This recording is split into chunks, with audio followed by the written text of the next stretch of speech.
Welcome back to Kings of Columbus. Doug Lesmerises and Bill Landis talking about everything Ohio State. That means a little bit of basketball, but only the stuff that people think is interesting about Ohio State men's basketball, which is the F word. So we are going to talk about Chris Holtmann's future. That's not the F word we're talking about. At Ohio State, the collapse of the men's basketball program, what you guys think of that, what we think of it. We will bring some names to the party because our tech subscribers asked us for that. And this primarily is a tech subscriber edition of Kings of Columbus. We did this last week. We got so many questions and comments last week that I had some left over. So we're running it back. And we are talking a lot about football. We're talking about the culture at Ohio State football. We're talking about what movie you should watch on a flight to Hawaii. Is Jim Harbaugh giving a middle finger to the Michigan football program? Who the captains might be next year? Do we know the starting 22 for Ohio State right now in our heads? Who's going to win the national championship? All kinds of things about Ohio State football. But we're going to start by talking about what Ryan Day talked about with us, Landis, on Wednesday morning. We had Ryan Day for more than an hour. It's a lot of talking for that guy. They really, and there are times it's like, man, who is putting up with that? So tip of the cap to Ohio State. Thanks for the access. It's great for the fans when there are so many of us and we all get to ask questions of Ryan Day. It was the late National Signing Day. Once upon a time, the first Wednesday in February was practically a holiday in college football. Now it's nothing. Now it's Arbor Day. It used to be the 4th of July and Christmas rolled into one for people who loved recruiting. Now that day is in December. So they signed Dom Kirks officially, right? Like the defensive lineman from Northeast Ohio. I think they're long snapper. Is it a preferred walk-on long snapper or is he a scholarship long snapper? I think he's signed. Do you know? I think he's a PWO. Yeah. Yeah. So, not that those guys don't matter, but it's not what it once was. But it was enough reason to talk about with Ryan Day everything that has happened. You and Austin and Berm did talk about this on a Snap Judgments, Bill. You and I will cover some of the same ground, some of the different ground. The main thing is Bill O'Brien, by the time you watch this, listen to this, could be the head coach at Boston College. And so that Ryan Day was asked about that a lot. Certainly seems like it could happen. But he was also asked a lot about giving up play calling. And my opinion on the situation is, would it be ideal to lose your first choice as your new offensive coordinator after less than a month? No. But I care far less about who is taking over play calling duties from Ryan Day as long as they are an experienced person who has done it before. I care far less about the who than I care about the what, which is the dude is giving it up. Yeah.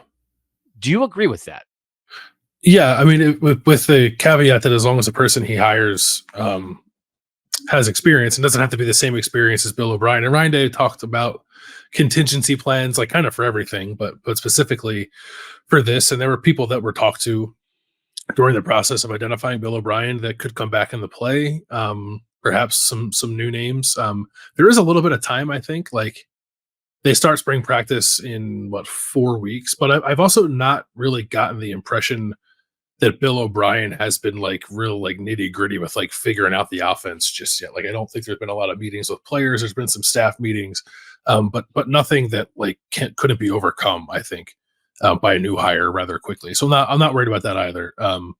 It's more about the what and the why for Ryan Day, what it's going to look like and why he's decided to step back now. And it's a process that I think he's been mulling over for more than a year now, right? He was clearly thinking about this last year when they promoted Brian Hartline, and he was at least entertaining questions about potentially giving up play calling. He obviously didn't do that, but I thought it was interesting to hear him say, Doug, that during the course of the season, he kind of felt like he was trying to do too much. He knew that the job of a head coach was changing and has changed significantly since he became a head coach in 2019. But then to hear him say, as he went through last year, and I don't know, I guess this had something to do with the offense not being as good as we're accustomed to seeing, that he felt like he was just trying to do too much. And that pushed him to this point now where he decided this was the offseason where he was really going to give that up. In his dreams, is he Kyle Shanahan? Like when Ryan Day dreams, and then you're somebody like that. He's Kyle Shanahan. He's Matt LaFleur. Yeah, because I mean, he's kind of mentioned this, the idea of like in the NFL. So he was saying, he was kind of asked about, hey, which is what I've thought about a lot in the past, which is you're so busy on the sideline, your head's buried in the play sheet. Are you aware of everything that's going on around you? You're trying not only to make a decision about if you should go on fourth down, but what play you're going to call. And he kind of made the point of like, he thinks actually that could help you because as you're making the decision, should we go on 4th and 2, when you're in complete control of the game as the play caller, you're also thinking, well, my decision to go on 4th and 2 is partly based on what play do I have that I think is going to work based on the defenses they've been using against us in this game. Mm-hmm. So that wasn't his main thing. And he was sort of saying like, hey, like, there's a lot of guys, and he mentioned the NFL that do that. The main thing is like NIL portal, running the CEO part of a college football program. That's the stuff that's impossible. So I think is his official opinion in the end, NFL coaches still can be play callers. College football head coaches no longer can be. Yeah, I think so. Which I agree with. It's totally different dynamic. NFL rosters are half the size of college rosters, and I also think like I don't think it matters all that much if Kyle Shanahan is like super tight with Fred Warner, but I do think it matters that like Cody Simon feels like he has a head coach in Ryan Day who has his back and like that he can go to, right? Like that's the difference in the dynamic between college and the NFL. And I think there was a time in college where that was easier and even possible. But now I just like it feels like too kind of a needle to thread there. Like there's just so much on a head coach's plate and more coming. And part of it too is like I think Ryan Day as a head coach at Ohio State is going to have like some voice in helping shape the future of the sport too. Like I think he needs to make himself available for that as these conversations between like the Big Ten and the SEC get rolling about what college football is going to look like. So it's not even his responsibilities to Ohio State. It's on some level like his responsibilities to college football, I think, are pulling him away from that too. To the world. Yeah, to the world. Right. Everybody couches it as they love Ohio against the world, Ohio versus the world. What about when it's Ohio for the world? What about when the world needs a little help? And Ohio is there for the world, right? That happens sometimes too. Roger Goodell's not asking Kyle Shanahan what he thinks about like the future of the NFL. Right. So on a scale of 1 to 1,000, 1,000 is Bill O'Brien leaving is disastrous. 1 is like it literally doesn't matter. They'll have another guy tomorrow. Whatever. It might even be good. What would you think Bill O'Brien leaving for Boston College would be? Like 384. Oh, no, that's okay. Yeah. I wouldn't put it above 500. Yeah. And so I think people should, a lot of people have made this comparison. When Urban Meyer first got here, he hired Bill Sheridan to be the cornerbacks coach, and he left in like a couple weeks to go to the NFL, and they were like, I guess we'll go to the second choice, and the second choice was Kerry Combs. So like Ryan Day has been through this process, and I know other people have mentioned this. It's like, there's some guys now who like didn't get jobs in the NFL. Would this have been, I like joke questions sometimes. I like joke questions sometimes. Mm-hmm. Sometimes joke questions can help, can reveal something. Sometimes they can lighten the mood and like. Ugh. So I was going to ask Ryan Day if he had considered Bill Belichick for the 10th assistant spot. Would Ryan Day have been in the mood for that or no? Too much going on. No, I think so. I think in the midst of an hour plus press conference where he kind of got asked the same version or a different version of the same question like 7 times. Yeah. I think he would have appreciated that. Also, I think would have been a pretty good special teams hire, Bill Belichick, if he wanted to. Yeah. Like it would have made sense. I mean, the guy just bleeds Patriots red, man. Like he said he was obsessed with Bill O'Brien's offenses in New England. That's a direct quote from Ryan Day. But like he's obsessed with Bill O'Brien's offense, like while he's sitting on his couch wearing a Steve Grogan jersey and a knit Patriots cap with like the old guy bending over, snapping the ball, yelling "Go Pats!" Right? I mean, like that's how he's obsessed. Big foam finger. I want to see if that's what we want. That would be a good KOTN segment. Watching ball as a fan, like Sundays with college football coaches. Yeah. Like if they allow themselves, do you allow yourself like 3 hours to watch your favorite NFL team? And we're gonna go eat New England clam chowder on Ryan That'd Day's be couch. fun. Go Pats. I wonder if you think you could swing that during a bye week? Watching the Pats with Ryan Day? I don't think it's impossible. Gotta plant that seed now, though. Gotta plant it now. I would be super interested in a football weekend with Ryan Day, which is going to his son RJ's game with him on Friday night, then like whatever, being on the headset on Saturday and then watching the Pats on Sunday. Ryan Day's football weekend. Maybe we should just make it a show. Do it every week. Every week. Here's our idea. So I do think I agree with that. I think people need to know that like this wouldn't be ideal, but I think it is far from disastrous. And it's there are people out there. There are. Mm-hmm. And as qualified as Bill O'Brien, maybe not, but more qualified than anybody they had on staff last year. And again, that's not against anybody. They just don't have anybody on the staff currently who ever called plays. So someone who has called plays is eminently more qualified than someone who has never called plays. So like there's a guy like Eric Bieniemy's out there. Like there's guys all over the place. There really are. Like you're at the end of the hiring cycle, so maybe you won't get your first choice, but now you also know who didn't get a job and who's around. So I think it'll be okay.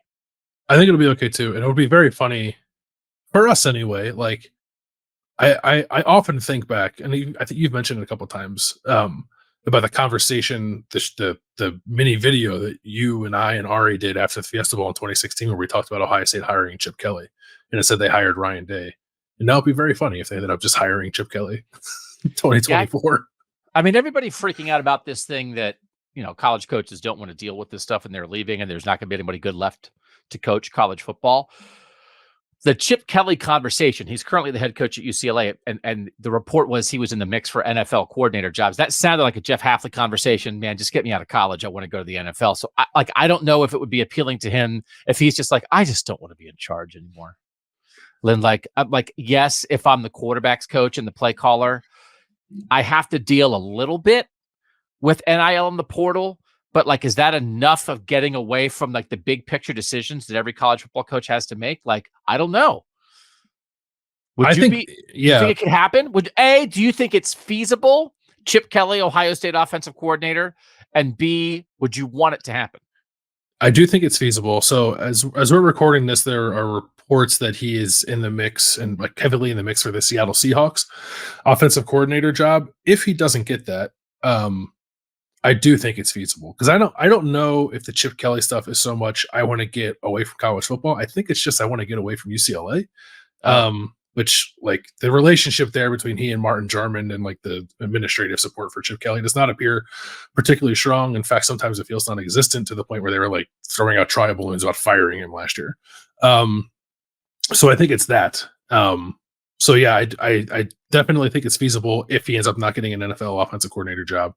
And I would like it. Like, I think it'd be very similar to a Bill O'Brien hire. Like, obviously, like Bill O'Brien has the Tom Brady thing, which no one else really can sell. But like Chip was in the NFL, Chip has been in the college. Like, his offenses, I think, have been good by and large. Even when he was with the Eagles, like his undoing was not, he didn't know how to coach in the NFL. It was the undoing of a lot of college coaches that go to the NFL is like they gave him too much personnel control and he didn't know how to build an NFL roster.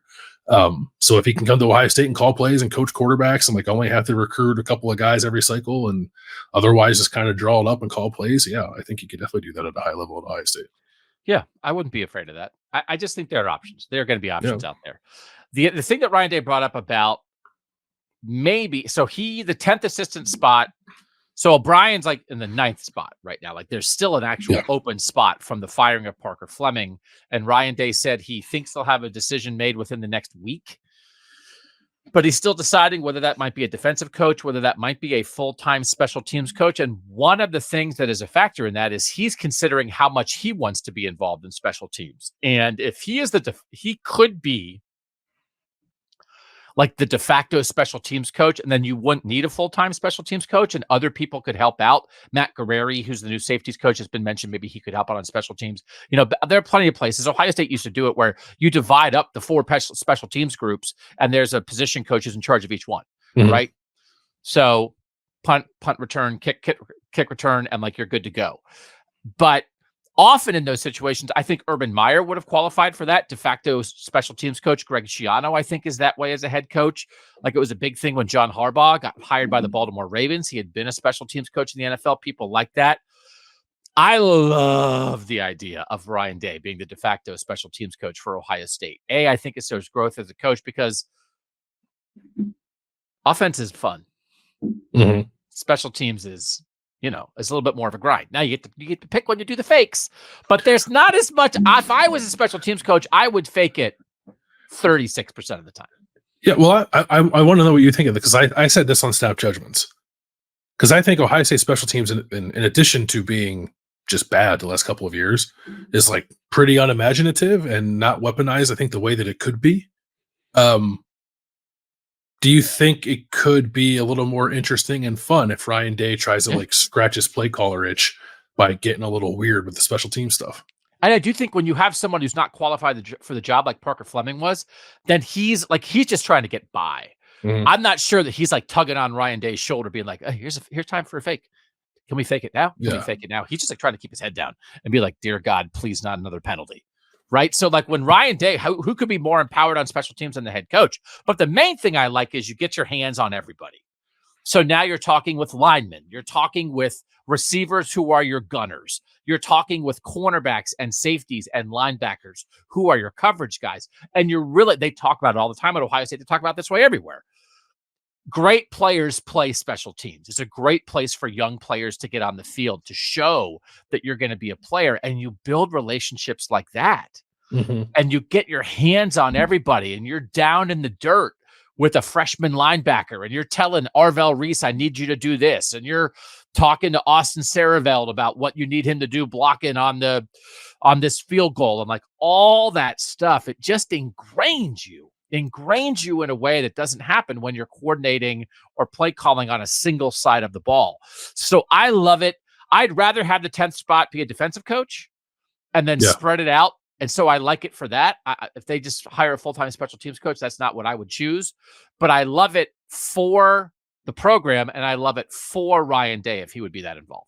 So do I. And I think just to piggyback off your point about the young guys, right? Like I think like when you're the offensive coordinator, which is effectively what Ryan Day was, in addition to being the head coach, like I don't know how much time you're working with the scout offense, right? Or working with the threes. When you're doing the special team stuff, like you said, you can talk to the Austin Saravelds and the Arvell Reeses of the world. And if they feel like you're invested in them, then that gives you some percentage chance or an increased percentage chance of like keeping those guys around through the harder times of their career. Right. So I think that's incredibly valuable. I agree with you. My preference would not be to hire a full-time special teams coordinator. I've said it a million times that they need to balance out their recruiting efforts. So they need another guy who can recruit for the defense. I think that Ryan Day did say he's kind of like open to anything, including like hiring a full-time special teams coordinator. I think what he's actually caught in between on at the moment is, I guess, one, promoting James Laurinaitis to be the linebackers coach, two, maybe finding a different linebackers coach, although I don't really think that's it, or trying to find a way to finesse a second defensive line coach to make the transition from Larry Johnson a little more palatable when it happens, because it seems like that's going to happen soon. So I think that's what he's deciding between at the moment. And I don't like of those options. Maybe my preference might be the second defensive line coach thing, because you still could have James Laurinaitis coach linebackers as a GA like he did last year, and Jim Knowles is still around to help coach that position too. So we'll see what he does, but he did say that he's kind of leaving all options on the table at the moment. And I don't. These are people's lives. I don't want to like give James's money away. He made millions of dollars in the NFL. Like he's probably okay. And like the idea of James, and like he was asked specifically about James on Wednesday and had very high praise for James Laurinaitis. I don't think anybody doubts James Laurinaitis' ability as a full-time assistant coach at Ohio State. But like that idea of if they could get a second defensive line coach in now, to be the guy to take over for when Larry Johnson retires, and then you have that transition ready, and you tell James Laurinaitis when Larry Johnson retires, then you become a full-time assistant. Yeah. Right. Like that's what you're setting up, not to not give James Laurinaitis what he deserves, maybe, but like there's a lot of planning that would go into that. And if one of the things that it's certainly been discussed, maybe it's been discussed more than it's been an actual issue, but like recruiting on the defensive line and how much does the eventual retirement of Larry Johnson affect their defensive line recruiting, getting in a guy who's like, hey, like he's here now and he's going to be here. Right. Like love this guy too, is very good strategy in dealing with something that has popped up. So I like that. Yeah. You like that idea. It sounds like too. I do like that idea. And like, there are other programs that have, like Jim Knowles at Oklahoma State had 2 defensive line coaches. Like it's not an unheard of dynamic. On this topic quickly, I'm just curious your perspective on this. So like, because part of the reason Ryan Day is making coaching changes this offseason is because he elevated guys who were in-house who weren't ready and probably weren't qualified for the jobs they had. And I'm not saying that James Laurinaitis has or is the same as a Parker Fleming or a Corey Dennis. I think he carries more cachet than that. But part of me is like, if you don't think James Laurinaitis is ready to promote and you don't just want to give the job to the guy down the hallway because he's there, I'm okay with that. Like that makes sense to me. Where are you on that? I think it is not in range of the Parker Fleming, Corey Dennis hires. So I am, I am against nepotism, and I'm against the guy down the hall when it feels like the number one quality on his resume is that he's down the hall. Yeah, okay. Yeah, when the guy also has on his resume 10-year NFL player, worked at Notre Dame, 3-time All-American at Ohio State, like those, and then he is also down the hall, but it's not the first thing. So I think James Laurinaitis, much like Brian Hartline, was not just the guy down the hall when he took over for Zach Smith. He was the guy down the hall, but he also, kind of knew what was up. I have much less of a problem with that. Is that fair? I think that is fair. And I also think the position factors into it too. It's like the 2 guys we're comparing it to, like one was coaching the quarterbacks and the other was like, empowered to run an entire phase of the game that he wasn't qualified to do. So like if this is just coaching linebackers with Jim Knowles still there, like that's a different dynamic as well. Yeah, you tell James Laurinaitis that he's the guy down the hall. No, I don't mean it to come off that way, because I would have no issue whatsoever with them hiring James Laurinaitis. And I would certainly rather than promote James Laurinaitis than to have them hire a full-time special teams coach. I guess my thought is just like, if Ryan Day thinks that there is a better, more experienced linebackers coach out there, then like that also makes sense to me. Yeah. I do think there was a time like when Urban Meyer, one of the Urban Meyer years, I think every assistant had an Ohio connection, and they were really leaning into that. It's one of those things, again, I don't think when you have 10 assistants, they don't all 10 need to be from Ohio. They don't all tend to need to be former Buckeyes. But like when you lost Luke Fickell, right, that you did lose some of that. And then I think maybe it was maybe a year between Fickell and Hartline getting hired full-time where they had 0 alums as assistants. And I thought that to me is not the ideal staff. So some mix, I like having, and again, high praise from Ryan Day for Tim Walton on Wednesday, and deservedly so. Tim Walton's killing it. And he was asked directly about Tim Walton and said every possible great thing he could say about Tim Walton, about how his great personality and his great technique that he teaches. But he did mention that he played at Ohio State, and that's the thing. And so, it's not 10 out of 10 alums. It's not 0 out of 10, but I think Hartline, Walton, Laurinaitis, that's a pretty good mix of former Buckeyes on your staff to me. Yeah, I think you need it. And I remember when Luke Fickell left to go to Cincinnati, I wrote a story about that. It was as far as I could tell, it was the first time ever that Ohio State had not had at least one former player on its coaching staff. And I told Urban that at Big Ten Media Days, and he didn't know that. And it was one of those Urban things, was like, oh, maybe that should be addressed. Oh, wow. Look at you. You got Brian Hartline hired. Congratulations. Yeah, that was me. Yeah, that's what happened. Okay. When we come back, we're going to get into texter questions, and we're going to start with Chris Holtmann and his job status on the basketball team. I know there are some of you watching and listening to this who just aren't that interested in basketball, like especially now. And so if you want to, you can maybe fast forward, I don't know, 10 or 15 minutes and we'll be done with the basketball stuff. But I think everybody likes a good firing conversation, Bill, right? Yeah, a firing and potential candidate conversation is always What interesting. The heck? All right, we'll do that next on Kings of Columbus. So how do you get to ask these questions, give these comments that we're going to use here in this next segment? You get to your tech subscriber. You pay for the right.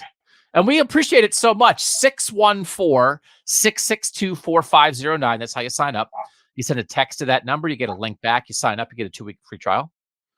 And we got a lot of people doing it right now. We're so grateful to the people who do it. We love the conversation. We really, really try to read almost everything that gets sent into us. We certainly can't use them all on the show. We can't respond to all of them, but we do feel like we have a good back and forth. And like the tech subscribers are our focus group. So like we love this audience here on YouTube. We love this audience of the podcast, but the focus group is like such a direct connection. It really helps give us the pulse of what Ohio State fans are thinking. For instance, Landis, should Chris Holtmann be fired before the start of next season? 97% yes. I can't believe it wasn't 100. How would we know if we didn't have tech subscribers? How would we know?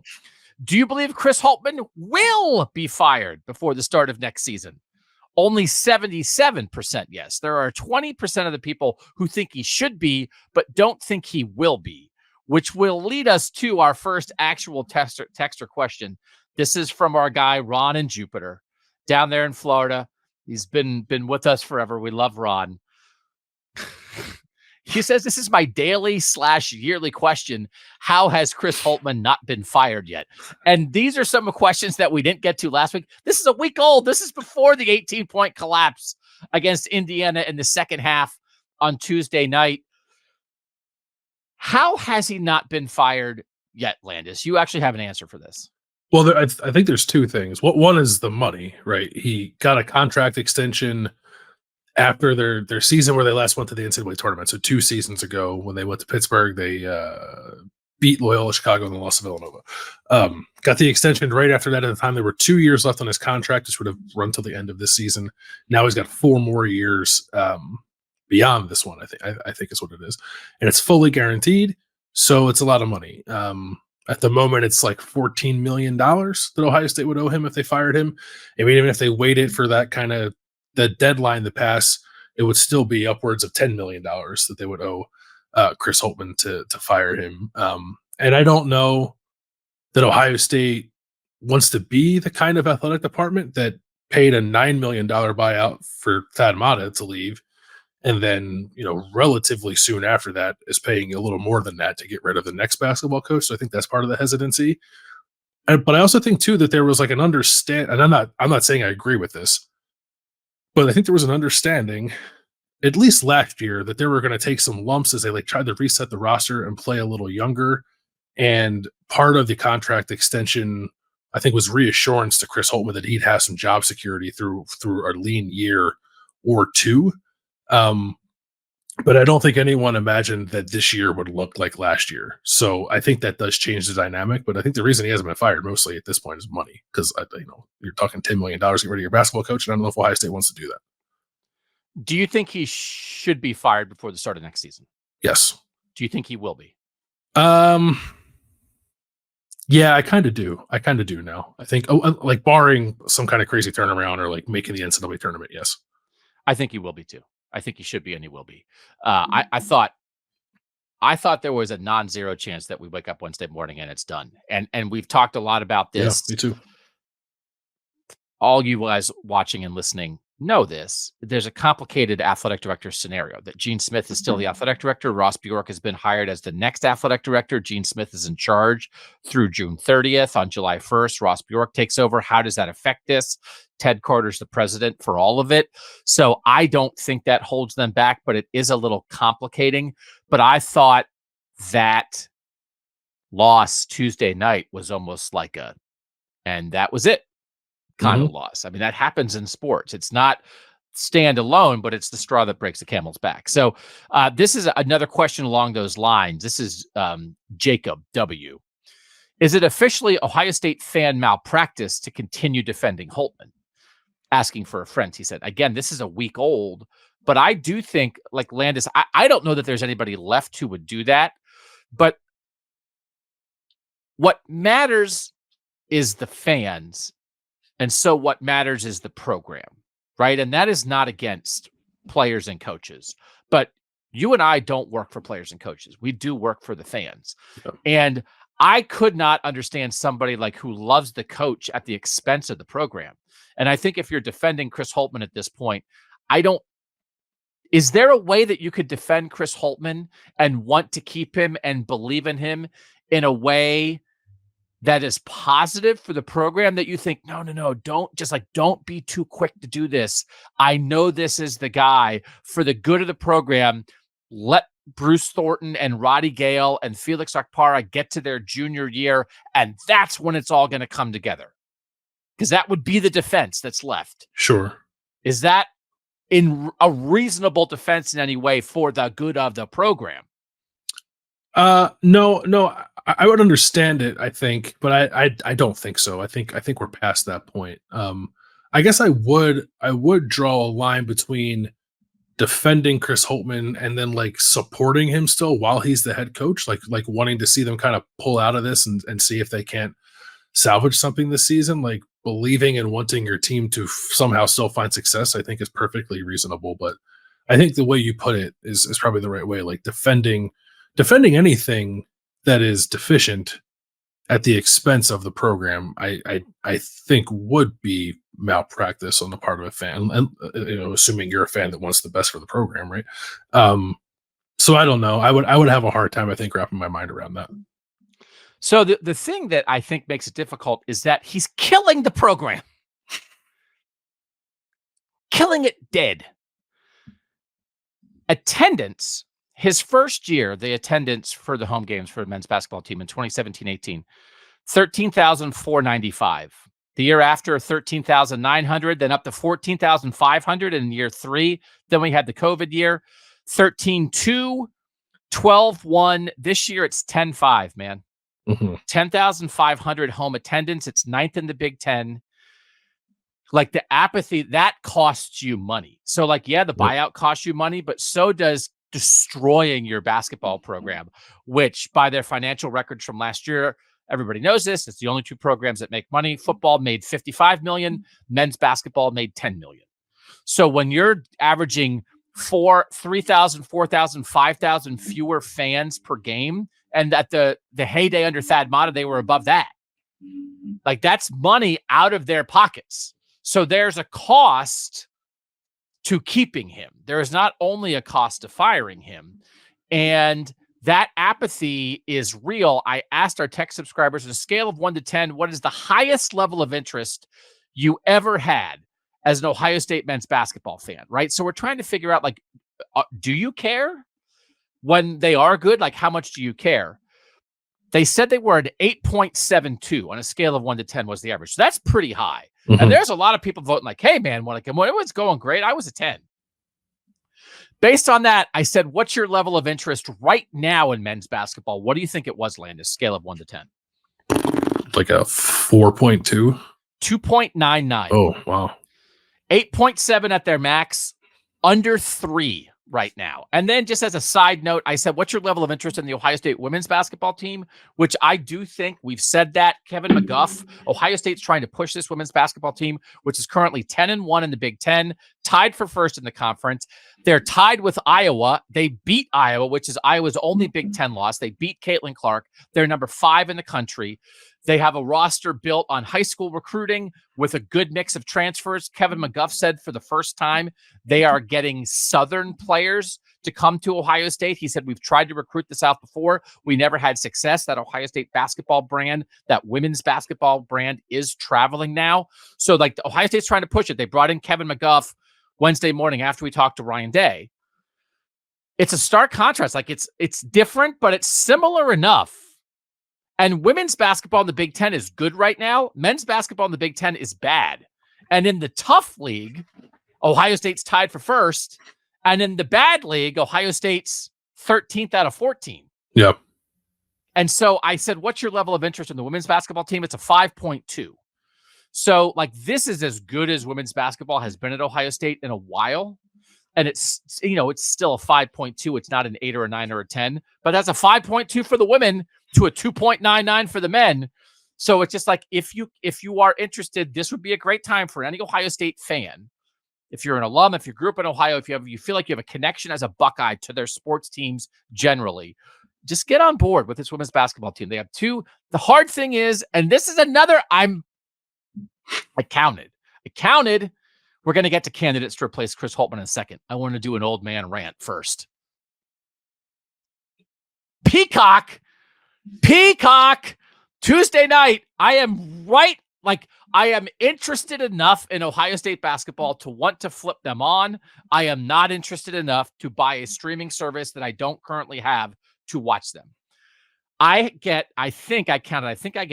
5 streaming services. So I have YouTube TV as my primary thing. I have Netflix because like everybody has Netflix, right? Don't you have to have Netflix? Mm-hmm.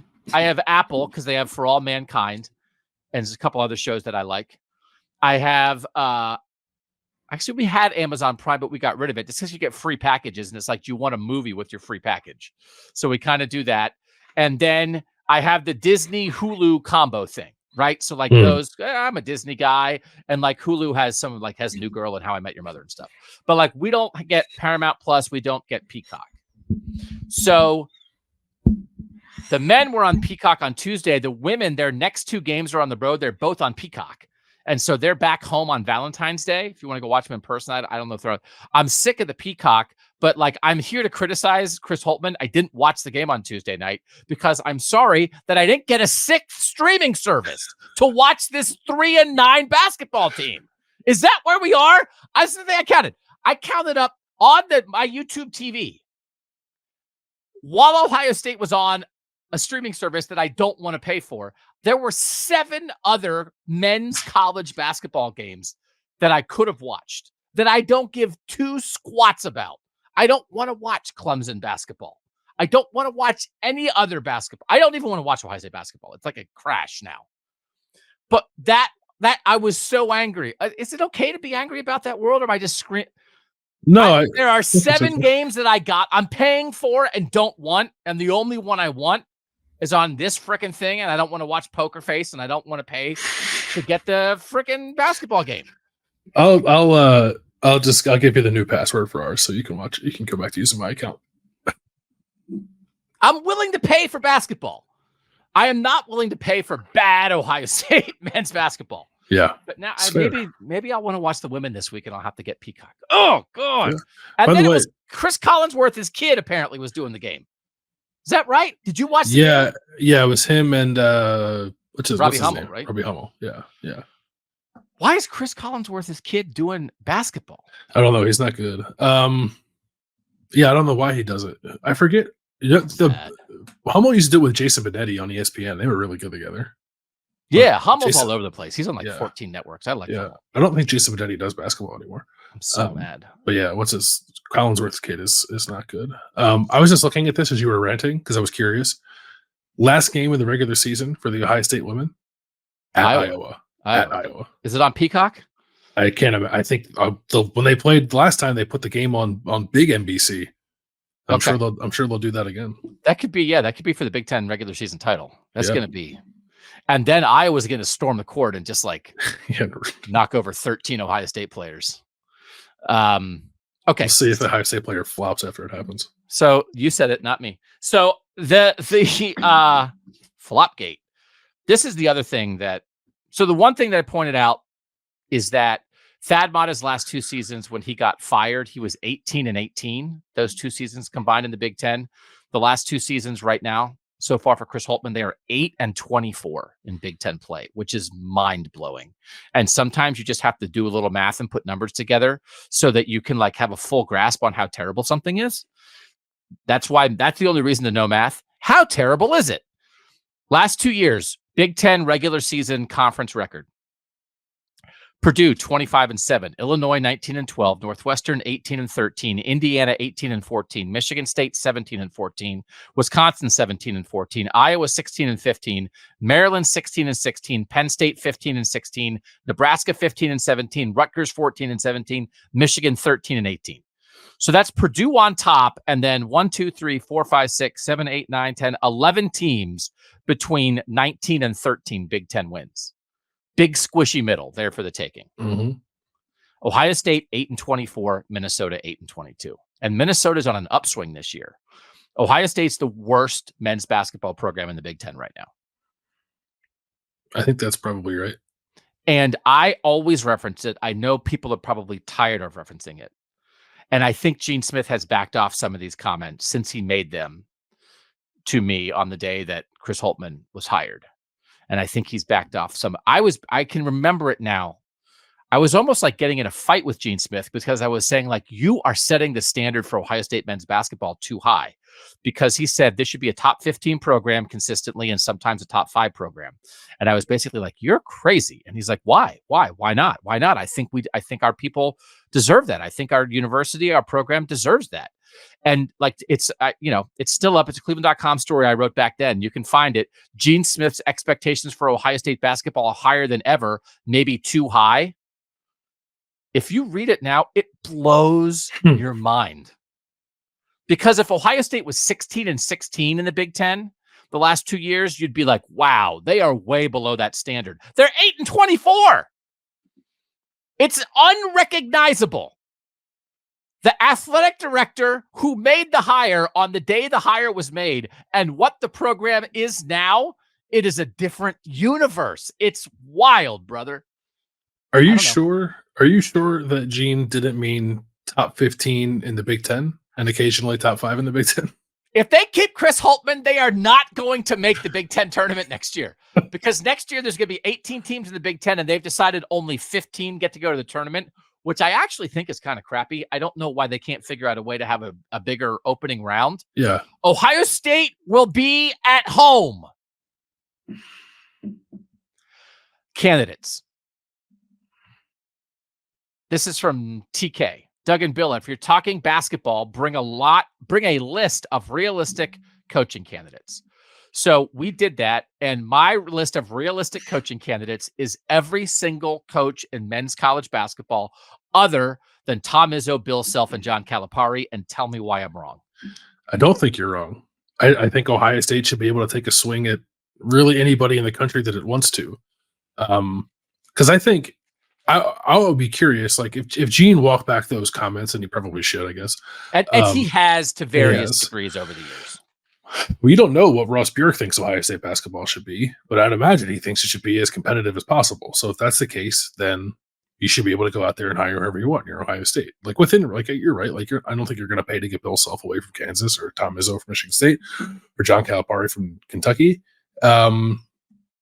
Short of those three, like, I don't know. I don't think anyone should be off limits to Ohio State. There are degrees of being realistic there, I suppose, but like, I don't think you're going to get Matt Painter to leave Purdue, but you should ask him if you're looking for a new head coach, right? So I'm with you. I don't think it needs to be like a coach on the upswing that's like at a lower major program or at a mid-major program. And like, if there's a guy there that you really believe in, then by all means, I guess, like, stick to your guns and do that. But there's no reason Ohio State shouldn't be able to go and poach an already successful college basketball coach. I know, like, I think last time when they got Holtmann, people were like wanted Billy Donovan to like leave the NBA and come back. And so like, yes. I'm not talking about like Nick Nurse. You know, this isn't like go get Doc Rivers to leave the Bucks after a week and come coach Ohio State basketball. Don't get Doc Rivers. But going, why Bill Landis does not want Doc Rivers as the next coach of Ohio State men's basketball. Looking at like USA Today does these great salary lists all the time. The basketball head coach list comes out in March. So the most recent one is almost a year old by now. But by the one last year, Chris Holtmann at $3.5 million was number 24 in the country in yearly salary, 7th in the Big Ten. So I'm just talking about like, that's a general guide, but like guys on that list. Okay. Tony Bennett at Virginia is making 4.8. He's won a national title at Virginia. He's from Wisconsin. He went to Wisconsin Green Bay. His dad used to be the head coach at Wisconsin. He's had success at Virginia. Go throw $5 million. Go throw 5.5 at Tony Bennett. Make him say no. Scott Drew at Baylor, big time dude, making 3.7 at Baylor. His dad was a coach at Valparaiso forever. He's an Indiana guy. Go throw money at Scott Drew. Tell him you'll give him 5. Come be the coach at Ohio State. Eric Musselman at Arkansas. That's the guy that you mentioned. He's making 4. Buzz Williams, the guy that Ross Bjork hired at Texas A&M. He's making 4.1. Nate Oates at Alabama, who used to be the head coach at Buffalo. He's making like Holtmann money right now. He's making 3.4. Go throw money at him. And then you start getting into local people. Lamont Paris at South Carolina is a guy that with Ohio roots that Burma's thrown out. Dennis Gates, who used to be the head coach at Cleveland State, is having success at Missouri, right? He's a guy that, if you're looking for Ohio ties, but like Jerome Tang at Kansas State is a guy I think that people have thrown out of like, this guy's just a good coach. That's who you can get. You can get almost anybody. So go do it. I know it's going to cost money, but you've got money. That's what the TV contracts are for. Yeah, I don't know. I mean, I will fully admit I don't know college basketball well enough to know that if there is like another Jerome Tang out there, like long-time successful assistant coach who's ready to make the leap to head coach and like was immediately very good once he did that. I also like, what do you think about guys who were like objectively very good basketball coaches that come with a little bit of baggage, like Sean Miller or Chris Beard? Yeah. I don't know. Like I would take swings at like guys with, I think, clean records and high success first. Because Chris Beard just left. Chris Beard took Texas Tech to the national title game, then had a thing with allegations, and then was the Texas coach, but then left for Ole Miss. He was fired. He was fired and then took the Ole Miss job. Yeah. So, again, like I'm just saying, like I think you can shoot high here, and that I think you can get somebody who's made Sweet 16s. Yeah. So I think they hired the Butler coach. Well, they hired the Butler coach last time. They hired the Xavier coach who had been at Butler before that. But I think you can get a power conference coach who's winning and just woo them with money. Go do what LSU did with Brian Kelly, getting him to leave Notre Dame to go to LSU. Like, go do that. No, I'm with you. I think they should do that. Why would you limit yourself? Because even if you don't have whatever the $5.5 million, like Ohio, they're already close to 4, and like I think $4 million gets in a lot of doors, doesn't it? Like to get a pretty good college basketball coach, and like that to me is not an obscene amount of money for a place like Ohio State to pay its men's basketball coach. Our producer Mike wants Dusty May from Florida Atlantic. He's he's got Midwestern ties, right? Is he like the guy who's the Indiana basketball manager or something? Yeah, he's from Illinois. Yeah, went to Indiana. So again, like the list of candidates, everyone. I'd ask Izzo. Ask him. Tom Izzo would never replace his good friend Chris Holtmann. There is nobody who likes defending a losing basketball coach like Tom Izzo. And I'm not criticizing him for it. I'm just saying he is a heck of a swell fella. But just because Tom Izzo says he's good doesn't mean you should keep him, because Tom Izzo is here for coaches, right? Tom Izzo is absolutely here for coaches. I'm just pulling up Ohio State's schedule to see. Let's see. Sunday, February 25th that'll be different because Tom Izzo likes to come to Columbus and then lecture the Columbus media about how mean it is to Chris Holtmann. Yeah. But I guess he doesn't get the opportunity to do that this year. Oh, okay. So anyway, that's it for basketball. We got to take another break. Ranting. Everyone. Not the current guy, everyone else. That's the candidates list. Football talk when we come back on Kings of Columbus. All right, time to get rapid with some of our rapid football questions. This is from Jeff B. Doug, right after the Michigan game, you stipulated that if Ryan Day lost 4 in a row to Michigan, that's when the hot seat would get termed up, and 5 losses in a row would be the firing point. After everything that has transpired this offseason, it feels like the general consensus is Ryan has to beat Michigan this year or he's fired. Are we putting too high of an expectation on this year, or is this really beat them or else? He did get asked on Wednesday morning, Bill, about that idea. He quoted CJ Stroud saying that pressure is a privilege and basically said, like, I thought like every year is like utmost urgency kind of stuff.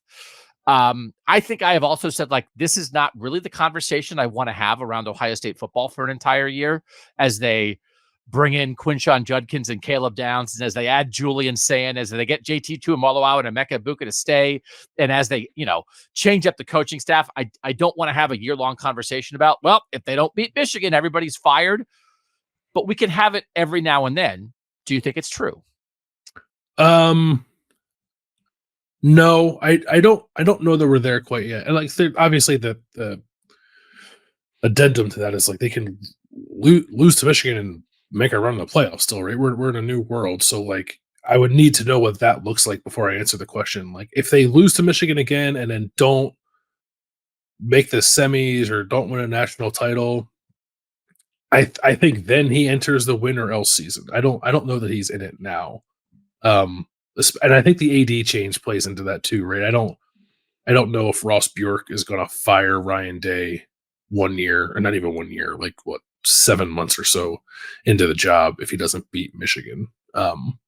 So I think I agree with your assessment that like 4 puts you on the hot seat, like squarely on the hot seat, and then 5 I think gets it done absent you somehow rebounding and winning a national championship. And even the question that was asked today was framed in the way that we talked about on our show the other day, that like, hey, Michigan, they're going to have all the pressure off because they lost everybody. And it's just, what if they lose to Michigan the way they lost to Georgia in the semifinal because they have a couple injuries and they miss a field goal at the end? Like what if, I don't know, like if you don't play, if you don't live up to your potential as a program and you get your doors blown off, or, you have other losses along the way and you kind of, waste all the talent this season, that's one conversation.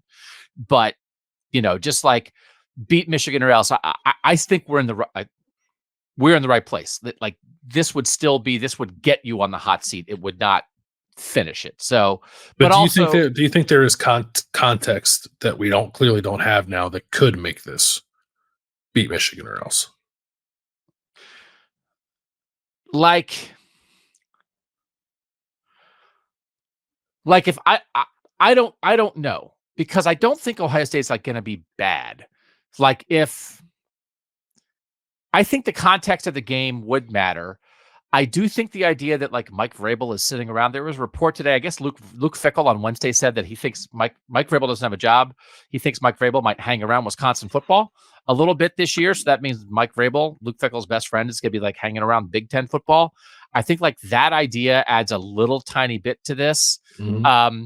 I certainly would like not commit to beat Michigan or else right now. Right. Because there's too many factors. Like I definitely, and it's not what we think. It's like, I think it's what's realistic. And I do think maybe your point about the athletic director change, we've talked about that a lot in regards to the basketball coach. This is also why I wanted to put this back to back. I remember this now. There's a reason I wanted to have this conversation back to back with the Chris Holtmann conversation, which is, and I've complained about this before, don't lump them together. Like there are times when like it's right after a Michigan loss and people are like, Ryan Day and Chris Holtmann both need to go. And it's like one is undefeated and loses to the eventual national champion.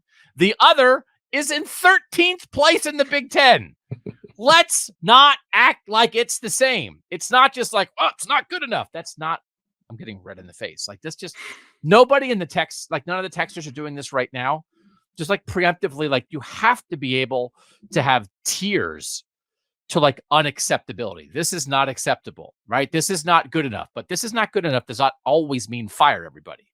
But if you can't differentiate between 13th place and losing to the national champs in the final minute, like, I don't know what to tell you, man. Like that's, it's not the same thing. It's not, no. Okay. Nepotism. It's my favorite. So I texted about Corey Dennis taking a job as an offensive analyst at Utah, which happened this week. Initially, when they said Corey Dennis was no longer going to be the quarterback's coach, in the press release, it said he may have a chance to stay and stick around, whatever. And it's like, yep, he's not sticking around. He is going to work for Kyle Whittingham, not as a full-time assistant. So it's down So he wasn't a full-time assistant at Ohio State. Then he got promoted to full-time assistant. Now he's back to not a full-time assistant, working for his father-in-law's former defensive coordinator, that when Urban Meyer left Utah to go to Florida, Kyle Whittingham took over then and is still there. So he is still getting jobs based off Urban Meyer. But I was just like, man, once upon a time, Corey Dennis had the quarterbacks coach job at Colorado State lined up to go work for Steve Addazio, who also used to work for Urban Meyer at Florida, and Urban also got him that job. But at least it was Colorado State.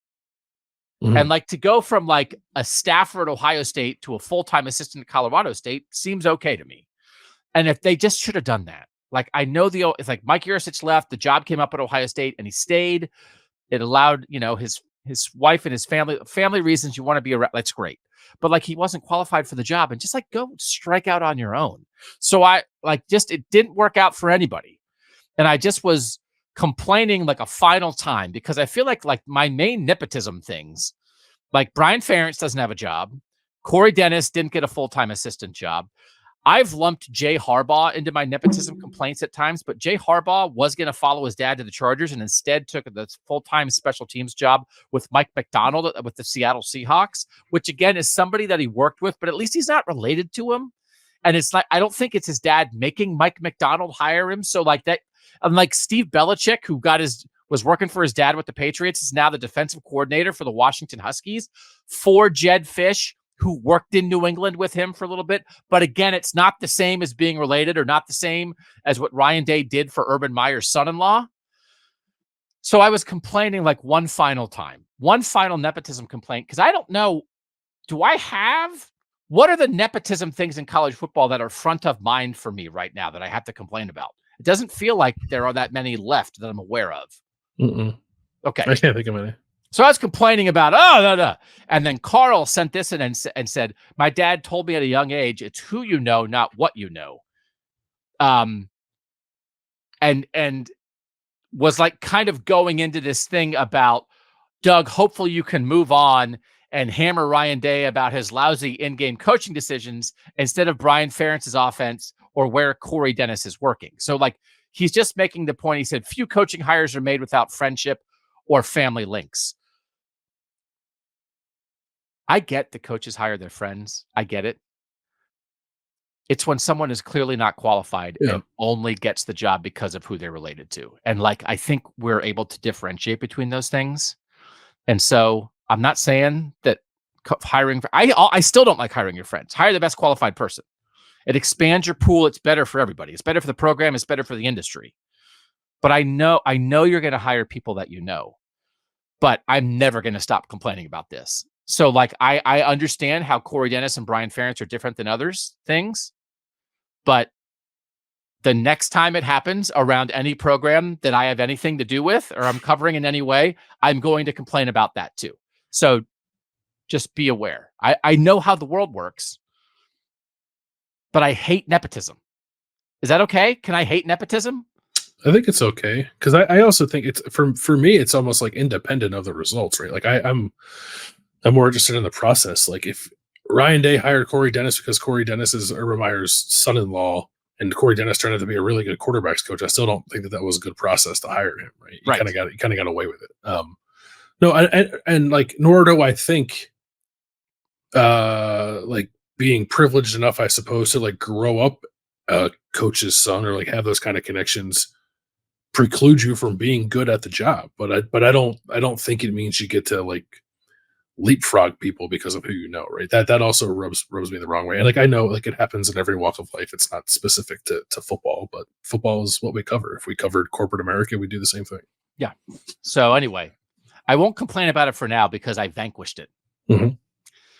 Solving the world's problems. Ohio solving the world. Captains. This is from Avery N. Bill and Doug, who would be your projected captains for this upcoming football season? My projection would be Emeka Egbuka, Jack Sawyer, and Denzel Burke. So they're probably going to have 6. I think a guy, and Ryan Day mentioned him today, and I was like, yep, is Corey Simon. I think that is a Cody Simon. Why did I say Corey Simon? Because Corey Simon was a defensive tackle for the Birds. Sure was. It's a great defensive tackle. I had his jersey when I was a child. You think I don't have any birds in me. I have a little bit of bird in me. I know. Not as much as you. I know that. Yeah, Kelly Greenbirds too. It's the yeah. Cody Simon. So I agree. Last year they only had 3, and they kind of went back to the old school like offense, defense, special teams with Cade Stover, Tommy Eichenberg, and Xavier Johnson. Yeah. But this, I think I agree with you that this does feel like a season where they'll have more than that just because of like all the guys who came back. So assuming they don't just do the 3, I think the 3 that were suggested was Emeka, Denzel, Burke, and who was the third one? It was Jack Sawyer. Jack Sawyer. Yeah, I think definitely. Jack Sawyer is another name that came up a lot on Wednesday with Ryan Day. Like Ryan Day went out of his way several times to remind us or tell us that like the biggest development for Ohio State this offseason was all those guys who decided to come back. Not the transfer additions, not the staff changes, not the recruiting class, all those guys who decided to come back. And I thought kind of portrayed Jack Sawyer as like the ringleader of that. Yep. So I definitely think Jack is in line to be a captain. Emeka definitely. Cody Simon I would have there. Yes. Denzel Burke, of course. Maybe Trevion Henderson, based on the way that Ryan Day talked about him on Wednesday, like talking a lot about Trevion's leadership, talking about maturity, and realizing that it was probably best for him and best for the program to bring in Quinshad Judkins and have those guys kind of work in tandem at running back. So I thought that was an interesting shout out to Trevion that Ryan Day made. So maybe that's where we're up to like 5 or I think we're 5 there. So maybe that's about the number. If they did stick to 3 and did do the offense, defense, special teams thing, I think it would be Emeka Egbuka, Jack Sawyer for the defense, and then you can kind of fudge it with Cody Simon because Cody Simon played the second most special team snaps on the team last year, and I think regardless of what his role is for the defense, he'll play a lot of special teams too. So that would be my 3 in that kind of world, but I do think it could be like 5 or 6. Yeah, I think that's a great answer, and I think like those 3, the last 3 you just mentioned, I think are the locks. Yeah. Like Emeka's just a dude. Emeka's like a grown man. Emeka handles his business, and Jack is a ringleader of sort of bringing everybody back, and then Cody is just a dude who handles his business. All right, starters. This is Alex P. How confident are you on a scale of 1 to 10 that you know all 22 starters for Ohio State right now? I would say maybe like a 6.5. Like I think we could get 20 out of 22, practically like 10 out of 10. I was going to say 7. Yeah. Because what don't we know? I think we don't know like what linebacker is going to look like and what the right side of the offensive line is going to look like. But otherwise, we kind of know, right? Yeah. And like Ryan Day was asked today, like, is Caleb Downs definitely going to start? That's a great final question from the retiring Clay Hall in his final Ryan Day press conference. Caleb Downs is the best player in college football. Is there room for him to start on this defense? But yeah, I mean, I think when you think about the 4 guys in the defensive line are set, the 3 corners are set, the 2 safeties are set with Caleb Downs and Lathan Ransom. Mm-hmm. And then you just have to figure out what it's going to look like with what Sonny Styles is. And Ryan Day was asked about, like, is Sonny going to move to linebacker, and gave like a long answer about his physical and mental flexibility that to me sounded like a yes. Mm-hmm.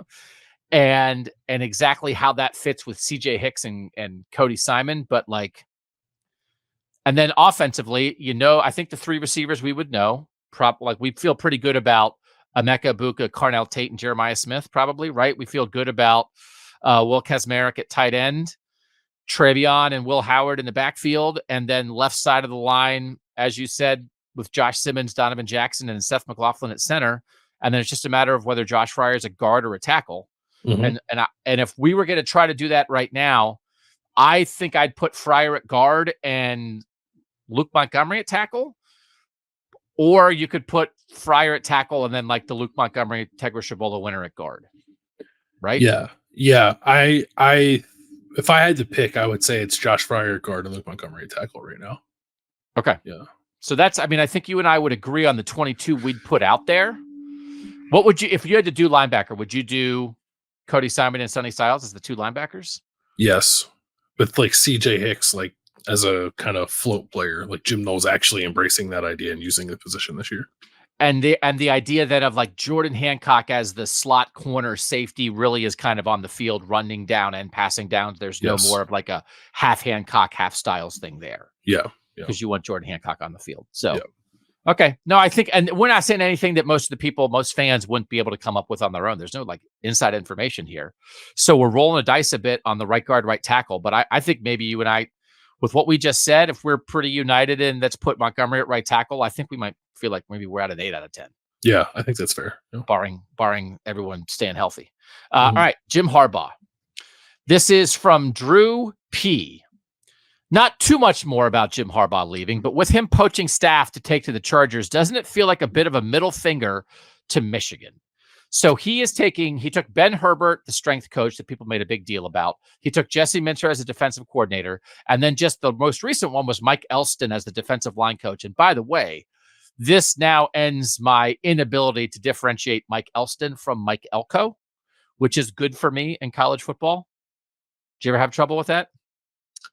Yeah. I kind of forgot that there was an Elston. Yeah. Were you kind of like, why is the head coach at Texas A&M still working at Michigan and going to the NFL? Yes. Yeah. Yeah. So I thought Nick Baumgardner, who's really good at covering stuff. You worked with him at The Athletic. He did Michigan for a while. He does a lot of NFL stuff and Lions stuff now. I saw a Twitter thing he was doing about this, and someone was suggesting like, is Harbaugh like doing this to get Michigan back? And his answer was that like Jim Harbaugh has no friends. And all Jim Harbaugh thinks about is football, and all he cares about is football. So, like, he would not factor in, like, am I doing this to Michigan? Am I not doing it to Michigan? I'm just trying to make the best football staff I can for whoever is employing me, and that's it. So it might be a middle finger, but it's a perhaps unintentional middle finger, or maybe it's a different finger. But I sort of buy that. Like, but also there was enough stuff as he left with clearly somebody's leaking like, hey, Michigan's trying to give Harbaugh a contract, but he wants to make sure he doesn't get fired if the NCAA comes after him. And by the reports, there's enough stuff on websites and real reporting that would tell you that maybe Jim Harbaugh and Ward Manuel weren't seeing eye to eye, the Michigan AD on everything. But I don't think that would mean he would like want to destroy, because like there's the program and there's the people. Yes. And there's still a whole roster of guys that he recruited left at Michigan. Sharon Moore, who he loves, is still left to run that program. So I don't think he would like tear down Michigan to get back at the AD. I just think he believes the best people for the job with the Chargers are the people he worked with at Michigan. And he's also not going to try to be nice to Michigan if it would at all inhibit him from getting the best staff he can in the NFL. Yeah, I think that Jim Harbaugh is a cold-blooded sociopath who wasn't going to let his love for Michigan get in the way of him winning a Super Bowl. That's how you say it. All right, we'll move on. That's it. Let's move to Hawaii. And Mike, we can clip that if you would like to clip that. We always are looking for clips. Hawaii. This is Steve. I'm flying to Maui next week. Is there a movie you would recommend for the flight, assuming it's available? So again, some of these questions are left over from last week when we didn't get to them. So I wrote back to Steve and said, Steve, are you in Maui now? We're going to make movie recommendations, but I'm worried we missed you. And he responded and said, yes, I just got to my condo on Maui. I did recommend a movie to him, just returning it in text. What movie do you think I recommended he watch on his way to Hawaii? I don't know. I feel like I don't know your taste in movies well enough. It's a Hawaii movie that someone we know also talks about all the time. Oh, Forgetting Sarah Marshall. Forgetting Sarah Marshall. Yeah. That Ari can quote from beginning to end. Yeah. So I suggested Forgetting Sarah Marshall, and Steve said, Forgetting Sarah Marshall is one of my favorite movies, but it wasn't available on my flight. I was going to watch Oppenheimer, but opted for a rewatch of Top Gun Maverick. Oh.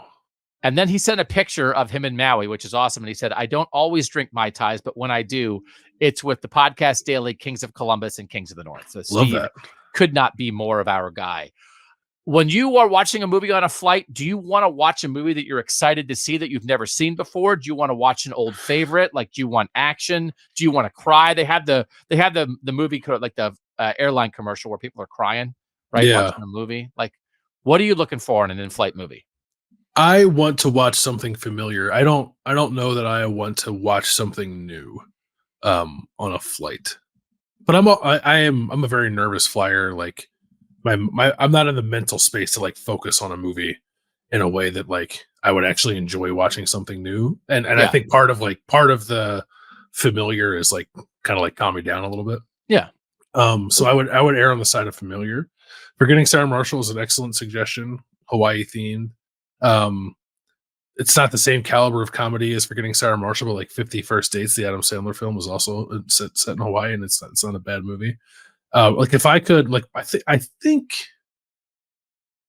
my two favorite movies of all time, and I'm not saying they're the best movies of all time, they're just my favorites, are That Thing You Do and Empire Records. Oh, look at you with the music. Yeah, so I would, if I could, I would watch. Is that a Liv Tyler double feature? It actually is, yeah. Wow. I hadn't thought of that, but yes. We are learning about Landis. It is, yeah. That's just a coincidence, I think. Yeah, just a coincidence. I would be worried about watching Forgetting Sarah Marshall on a flight because I'd be worried that people would see Jason Segel's junk, and I wouldn't want to impose that on them. But if it's available on, they edit the films on. Do they? Planes, take the junk out? Take out the junk. I think take the junk out. Yeah. Delta Airlines, you take the junk out.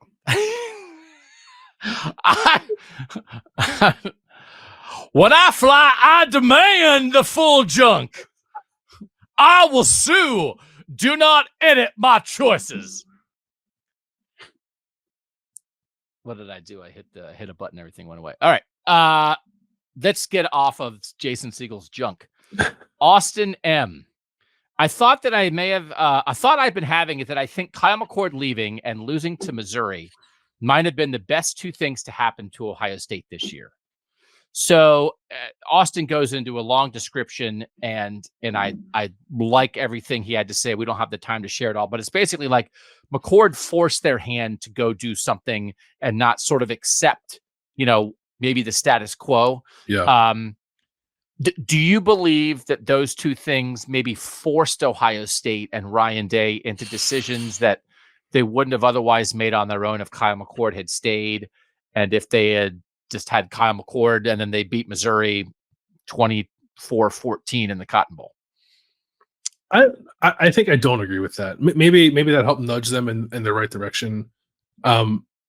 It felt like to me in that press conference we had with Ryan Day right before Kyle McCord transferred to, he had already been thinking about ways to enhance that position. I guess if like Devin Brown would have played really well in the Cotton Bowl, then maybe Will Howard wouldn't be here. But I think almost everything else would have happened anyway. So I don't. It kind of felt to me like as soon as the Michigan game ended, something like there was a little bit of a switch that flipped, and Ryan Day was going to attack this offseason the way that he has, kind of independent of anything else that would have happened. Because part of Kyle McCord left in part because Ryan Day wasn't willing to fully commit to him. Yeah. Which was like Ryan Day. I do think, right, it's not correct maybe to couch it as Kyle McCord made a decision and then Ryan Day had to make a decision. I think Ryan Day made a decision, which then caused Kyle McCord to make a decision. Yes. Yeah. Line in the sand. I do think the combination of the two, that if there was anything that he was thinking about, it became action. Thought became action. Like, that's it. There's no more holding back. But as he kind of intimates, and I think he's mostly right about this, it's like, like losing to Michigan is never okay. 3 straight losses to Michigan, like how much more is the house on fire, right? That he's, he felt pressure the minute he got the job. He was like in tears after he beat Michigan in 2019. Like, so like to say like, how much urgency is there now? His answer is usually like, I thought we were at maximum urgency from the minute I was sitting on the dais with Urban. And Urban said, you have to beat Michigan and you have to win every other game too. Like, I think Ryan Day believes he's had the dial turned all the way up. And so every question that's like, well, is this the most? Well, is this more? He's just like, I walk around with a giant knot in my stomach every day, fearing any loss, especially one to our rival. Like, what more do you want? Right. Want? I don't know how to say it's any more urgent than that. But the action that he took, I think you're right. I think the loss to Michigan itself is really the thing that caused most of it. But if the loss to Michigan only got him 90% of the way there on a couple things, I think the McCord situation and the Missouri loss got him over the top on everything else. Yeah, that's probably right. I sort of felt like not necessarily like Ohio State was like checked out of the Cotton Bowl, though the results would tell you that they maybe were. But it wasn't even close to that priority. I think like they were trying to get things figured out for 2024. So I don't know. Like if you win that game, I guess you feel a little better about things, but I don't think that would have stopped him from doing anything that Ohio State's done already this offseason. And he sort of gave an answer like this on Wednesday that I think probably is a chunk of what he believes, which is like the only experienced quarterback we had got hurt and Marv wasn't there. Mm-hmm. What do you want us to do? Yeah. Which is like everything else, like whatever. We were playing a kid who was playing South Dakota high school football 6 months ago, and the best player in college football sat out. So yeah, we looked like crap. So what are you going to do? This is from our friend Derry S. Hey, Doug and Bill, I would love some thoughts on what advice you would give to someone who just moved to Columbus, who's in their late 20s to early 30s. Any recommendations for food, grocery stores, events, places to hang out? Anything else would be a massive help. Thank you both. And I hope your eye is doing well, Doug. It is doing well. Thank you, Derry. So I'm old and I just tell everybody to go to the zoo. So the zoo's great. I mean, like I can't imagine that there's anybody who lives anywhere in the central Ohio area who's like, what? Columbus Zoo? I had no idea. Like, come on, man. Like, it's the freaking Columbus Zoo. So there's a butterfly place. Beware of that. Don't go there. Don't go to the butterfly conservatory because there's butterflies everywhere. They're attacking you. They're all around you. There seems like I still am sort of discovering stuff at times. Like there does seem to be a lot of good places to eat. Columbus does seem like a place that I think you just need to like drive around a little bit. Yeah. And you will come across many places that are like, oh, that looks like a cool restaurant. Oh, that looks like a cool store. Like, oh, that looks like a cool place to hang out. Like it has a fair amount of that stuff. So just like get on your bike or get in your car and go drive around. Yeah. I think there's definitely parts of the city that maybe rise above others. People will tell you to go to like, and I would have said, so like when I first moved to Columbus, I lived in Short North. I was 25, I think. 25. I've been here 10 years. But it's changed so much now that like I would even hesitate to say that because I honestly don't know what it's like and I don't go there very often anymore because I'm 35 now and I feel too old to go to Short North. But like German Village is very cool. Like Worthington is very cool. So like, yeah, it's sometimes it's a city that feels like a little disconnected. Like growing up in Philadelphia, like there are different neighborhoods, but they also kind of like feel connected in some way. And Columbus doesn't really have that vibe to me, but like each kind of pocket has its own thing going on. So I think you're right to kind of drive around and figure that out and kind of explore on your own. And I would say too, like my wife, when we moved here, like signed up to like play like in a kickball league, like met some people that way. And I played like in a rec softball league this past summer, even now, like all that stuff, like very helpful. And there's a lot of that around Columbus too. So I think that's cool. Like bar trivia leagues are cool. We did that for a while. We used to do one at what's it called now? It used to be called Zauber. Now it's called something else. It's over in Grandview. It was very cool. I think they still have the trivia night. So like I think that's a good way to like get out and get a vibe for the city, get a vibe for the people, try different foods and beers and that kind of stuff. If you're into beer, like I can't imagine there are many places better than Columbus to live because there's like a brewery on every street, it seems like now. But there is a lot here, like I think a surprising amount. So I don't even know if you need advice on places to go. I think you're right. If you just get in your car and kind of wander, you'll find something cool. So we moved here in 2005 and I can still remember when we got here, one of my friends who was here saying like, oh, Columbus has like the greatest mall you'll ever see. And so like, if you haven't been to the Easton Outdoor Mall, it's like, you got to go walk around Easton. Cause that's like, has a lot of shops. Every time I've been in two malls, not that mall, but I've been in two malls recently with my wife, one in the Columbus area, one somewhere else where we got in and like, there were a couple empty stores and my wife was like, oh God, this mall is dying. And it makes me mad. I have like a visceral reaction. I'm like, Don't you say that about this mall. Like, I don't want to hear, right? When they're like, when you know that something might be negative, but you don't want to hear it. And it's like, I love mall culture so much that I don't want to hear about that malls might be dying. I know.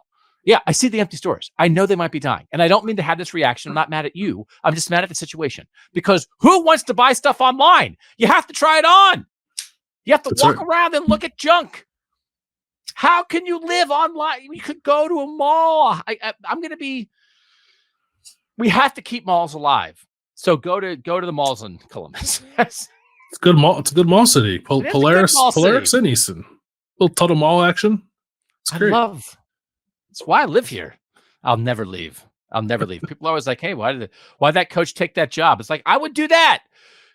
Show Scott Drew the malls in Columbus. They don't have malls like that in Waco. What are we talking about? They have Chip and Joanne and the silos, and that's it. And then the football stadium. Tony Bennett, why did you take the Ohio State job? Columbus mall culture. 3 words. I don't even know. Do they have malls in the South? I don't know if they do. That could be another thing we can lean into on KOTN, mall culture. Speaking of culture, this is Jeff C. Jeff in Clintonville. I've enjoyed your breakdown of rosters and roster building in the current era of college football. The big missing component in assessing total performance, however, is coaching/cultural assessment. I think Michigan's talent in 2023 might have been an 8, but the coaching and the culture was maybe a 9. So however good a program is at roster building, it will fall short of potential without strong coaching and culture. Using a 10-point scale for each, where was Ohio State's coaching and culture in 23? And what is your prediction for Ohio State's football culture in 2024? So I think it's fair to put a slash between coaching and culture. They certainly are related. They're not the same thing.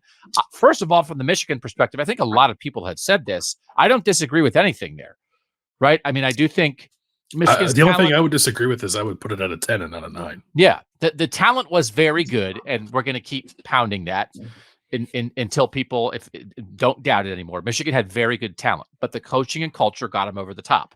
And when you see again that Mike McDonald and Jesse Minter and Sharon Moore and Josh Gaddis was good there for a year, and what Harbaugh has done, and like a lot of the guys there, it was very good coaching. And just, we're not going to pretend that we were around it every day, but it sure felt like they were all pulling in the same direction. So let's apply it to Ohio State. Have you ever felt like that there is a disconnect at all, or that it's just maybe, even if it's not negative, that it's not quite at the 10 out of 10 that you would give Michigan's culture? What did you think Ohio State was last year? What do you expect it to be now? Yeah, I've definitely felt at times that it wasn't a 10 out of 10. Like, I don't think I've ever thought that it was bad necessarily. I didn't think it was great in 2021. I thought 2021 Ohio State was a team that you could like kind of punch in the mouth and they would back off. I don't know that I felt that as much last year. Like, I know they lost to Michigan, but that was or in 23. Yeah, this past season. I know they still lost to Michigan, but it felt different. Like, the dynamic in that game, I think, was different than 22 and different in 2021. But I also think part of that is youth too. Like, they're a pretty young team in 2021. So I think you can attribute some of it to that. And I guess like last year, I don't know. I thought it was pretty good. I would probably put it at like an 8. In terms of like guys, I think like the way you put it, like guys kind of pulling in the same direction.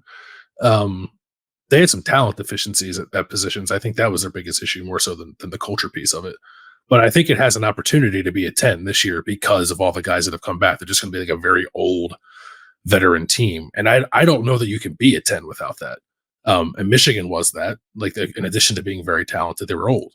And I think it just helps you cultivate that. So I think Ohio State, I don't know this. I guess I'll have to see the experience chart. It might work out that Ohio State is not among like the 15 or 20 oldest, most experienced teams in college football. But I think for an Ohio State team, it will be on the high end of experience and age. Yeah. So I think that could very well get them to a 10. So I would predict it being like at worst a 9, but I think there's a shot for them to be a 10. So I was trying to remember there was something that Ryan Day said Wednesday morning. I was like, what was the phrase that stuck out to me? And he mentioned the phrase unfinished business. And it's the thing, I think a lot of times if you do it right, failure leads to this. Yep. Right. And so as successful as Michigan was, a lot of it was they blew their semifinal game a year ago. Those guys stayed, they came back with a goal, and they kind of rallied around each other to achieve that. So Ohio State has that in spades, right? I mean, they didn't make the playoff this year. They've lost to Michigan 3 straight times. Guys stayed for a reason. Again, that's not enough. I'm going to mention, the 2008 season ad nauseum as we talk about this, because the 2008 guys were great leaders. They were great players, and they didn't have enough. And Beanie Wells was hurt, and they got their doors blown off by USC 35-3. And it didn't matter what their culture was. Like, they couldn't stop Mark Sanchez. So you have to have enough talent. It certainly feels like Ohio State has that talent.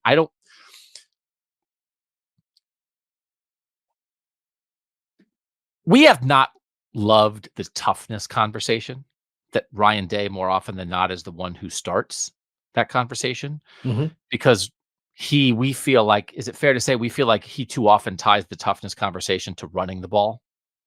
Yeah. To like pushing people around. Yeah. I think he actually means culture. Yeah. Right.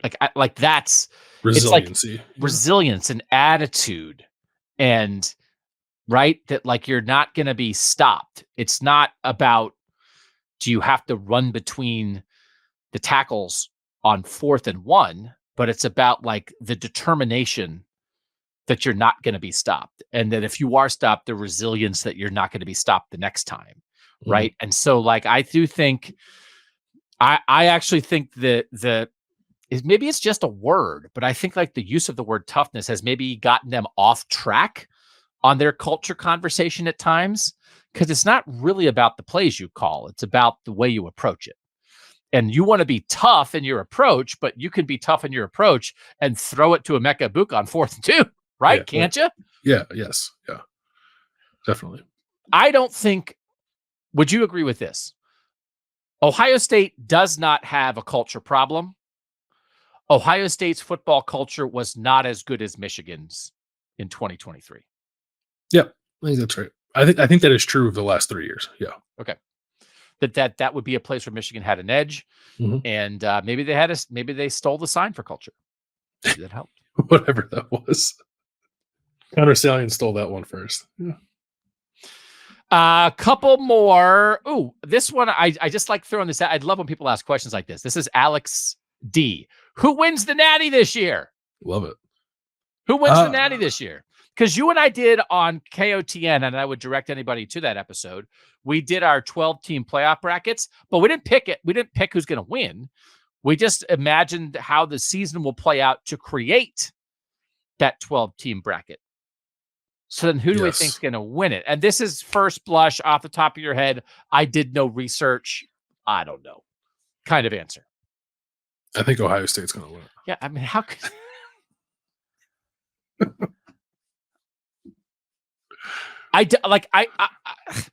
I'm not out on Georgia, but I was a Georgia doubter like all of last year. And then they had some nice wins at the end of the regular season, and then they ran up against Alabama, and they did. And I know Carson Beck is back, but again, like we've covered a lot of this stuff on Kings of the North when you just talk about the quarterbacks who are back and the programs that have a lot back and the changes. There are so many. There's people moving coordinators in and out and quarterbacks in and out. And when you think about the talent that Ohio State has returning and then what they added in the portal, I did find it interesting. Ryan Day kind of went out of his way on Wednesday morning to tamp down anything about them becoming a portal team.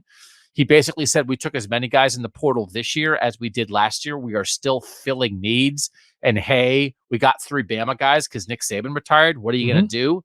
But did you find it interesting at all that like he didn't want to crow about their great portal additions? He wanted to, as you said previously, he wanted to emphasize the number one thing is the guys they kept. And then he tried to say, hey, this is what we've always done in the portal, even though if the numbers are the same, certainly I feel like the impact is greater right now. Yeah, I wasn't surprised that he did that. And I think I agree with him. I think Ohio State has been a little mischaracterized this offseason as being more portal centric than it has been previously. I don't really think they have been at all. Caleb Downs is such a splash. Quinshon Judkins is such a splash, and a quarterback is such a splash that like you understand why the perception is that way. But like he basically characterized Quinshon Judkins as like a Chip Trayanum replacement. Yeah, that was interesting. I don't know that maybe I agree with that one. If there's anything, I think there's any addition that they made, aside from the Alabama guys, that gets closer to luxury, it's probably Quinshon Judkins. Yeah. Because basically he's like, if McCord and Traynham were still here, we wouldn't have Howard and Judkins, and then Alabama blew up and 3 guys fell out of the sky. So that's it. Yeah. Like, what else is there? And they got a MAC tight end. You know what I mean? Like, it's he certainly does not couch it as like some kind of seismic shift in their approach. We've talked about it a lot.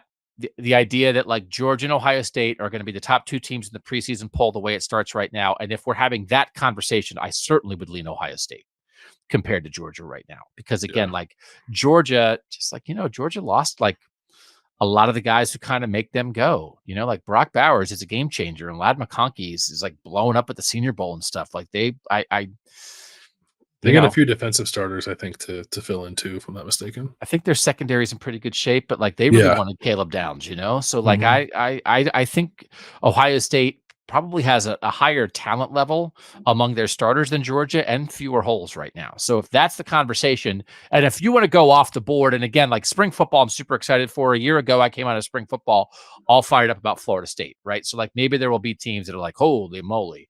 But like if you're doing it right now, I think your 2 choices are Georgia and Ohio State, and we both are picking Ohio State. Last rapid fire. This is Alvin. Looking forward, do we see a drop-off for the 2025-26 season given the number of players staying and the Will Howard 1-year project? Like this idea, he's asking like, will we see like more of like other guys leave because they didn't get playing time this year? There's like a reaction to everything. Could everybody staying for 24 actually lead to an even bigger drop-off in 25? Or is it not even worth thinking about because it's a year-to-year sport now? Yeah, maybe what you just said might be the right way of thinking. I don't know. I guess it'll be interesting coming out of spring, like what happens. But I don't know that I'm anticipating like an exodus from the roster because of all these guys that came back. And like certainly from a number standpoint, Ohio State doesn't need one. I think they're fine on scholarship numbers. I think there will be a drop off in 25 just because they're going to lose a lot of guys from their starting lineup, but. I went through like quickly and tried to think about like, okay, who could return to 25? It's like most of your receivers. You're going to be revamped at running back. You're going to be revamped at quarterback. But revamped with like a 5-star sophomore who might be right. Case. Right, exactly. Aaron Noland or Julian Sayin. Yeah, exactly. So I don't think they're going to be bad at quarterback. Offensive line, you could have 3 or 4 new starters there. Like that's a thing.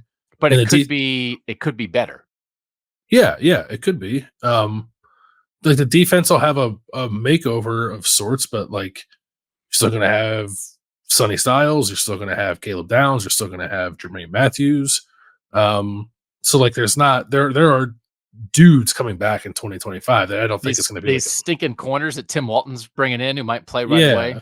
So like a step back, perhaps like a drop off almost feels like too strong of a word for me. I guess the other part of it too is the schedule. If you want to like get real into the nitty gritty of it, like their schedule, there's like 6 games on the 2025 schedule that I think Ohio State needs to be on alert for. They have what I have written down here. They have home games against Texas, Penn State, and UCLA, and road games against Michigan, Washington, and Wisconsin.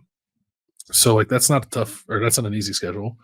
But like I don't think that like Ohio State is in a national championship window here and then is like pressing the reset button after this season. I think there's enough talent on hand that they can sustain after this year. Yeah, like your starting receivers in 25 are still going to be Carnell Tate, Brandon Ennis, and Jeremiah Smith, right? Yeah. And it's going to be Sayin or Noland at quarterback. And I think an interesting conversation again, like the secondary is still going to be good because like Calvin Simpson Hunt and Jermaine Matthews are going to be ready to go. The 2 guys that I'm most curious about for 2025 that I think Alvin might be thinking about in a question like this are like Kenyatta Jackson and Caden Curry. Yeah. Who are going to be 3rd-year defensive ends in 2024, still blocked by Jack Sawyer, J2 and Marlo. Wow. And do they stay? Do they develop? Like if they're first-year starters as 4th-year players in 2025, like what is that? That's a really tough spot to be in. And I do think recent history shows us the 2017 recruiting class for Ohio State like did end up popping, but the 2018 recruiting class that was ranked just as high, they were both number 2 in the country. The 2018 class never really developed in part because they were blocked by the 2017 class. Yeah, that's a legitimate concern. I think, like, especially on the defensive line, you could be having like a pretty hard reset on the defensive line in 2025. I think you will, even if Kenyatta Jackson and Caden Curry stick around. It's just like really inexperienced, even if it's talented. So I get if the concern is like, man, our offense or defensive line can kind of blow up on us. Like, I get that. But then, like, Jason Moore and Edric Houston just have to be ready to roll and tear people apart, right? Yeah, Like, Caden McDonald, and you're going to need more at end. I think they're going to have to portal for some defensive end help, I think. But that's the other thing too, that there's no holes anymore because the portal fills your holes. That's right. So, all right. When we come back, time for some food, time for some viewing, time for some thinking. It's what you're watching, what you're eating, what you're thinking on Kings of Columbus. All right, time for what you're watching, what you're eating, what you're thinking. Landis, I take notes now. Whenever something pops in my head, I put it in the notes app on my phone so I have something to talk about when we get to this segment. You really should do it. Yeah. We'll see how like the things that I come up with. Like, is really he put that in his notes app? But what you watching, Landis? I have more of like a what I'm listening to for this, but I do want to mention. Did you watch the Grammys over the weekend? Are you a Grammys guy? I'm not a Grammys guy. I did have it on for the duet. Okay, yeah. So like that was awesome, right? Yeah. Like that, and I was happy that it was Luke Combs and Tracy Chapman singing Fast Car. And like I like Luke Combs as like a country artist. I like a lot of people have had like mixed feelings about him charting with a song that he didn't write that is like semi-autobiographical, like pretty raw emotionally. Or maybe not even semi-autobiographical.